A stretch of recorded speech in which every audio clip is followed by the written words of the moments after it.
Excuse me, আমি গোলাম কাদির রঘু, আমি ATN news থেকে বলছি যে আজকে হঠাৎ করে ভারতের পক্ষ থেকে একটি সিদ্ধান্ত ব্যাপক আলোচনার জন্ম দিয়েছে। যে সালামালাইকুম, আমি গোলাম কাদির রঘু বলছি এটিএন নিউজ থেকে।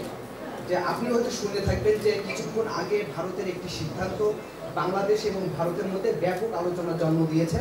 সেটি হচ্ছে যে ট্রান্সশিপমেন্টের মাধ্যমে বাংলাদেশের যে পণ্য নেপাল এবং ভুটানে রপ্তানি করা যেত এবং এই সুবিধাটি দীর্ঘদিন ধরে ভারত দিয়ে এসেছিলেন, হঠাৎ করে তারা সেই সিদ্ধান্ত থেকে সরে এসেছে, অর্থাৎ ট্রান্সশিপমেন্ট সুবিধাটি তারা বাতিল করেছে।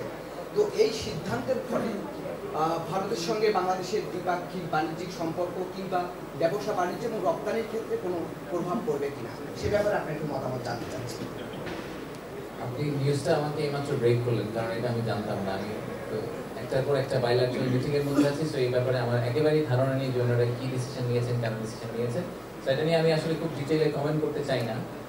আমি শিওর যে দেখেন, আমাদের তো ভারতের সাথে সম্পর্কটা পুনঃপ্রতিষ্ঠিত হচ্ছে, অ্যাজ ইউ হ্যাভ সিন এক সপ্তাহ আগে থেকে।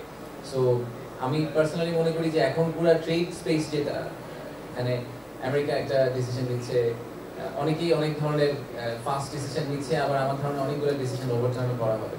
সো আমি যেহেতু সব ডিটেইলে আসলে জানি না, সো আমি কমেন্ট করতে পারছি না, সরি।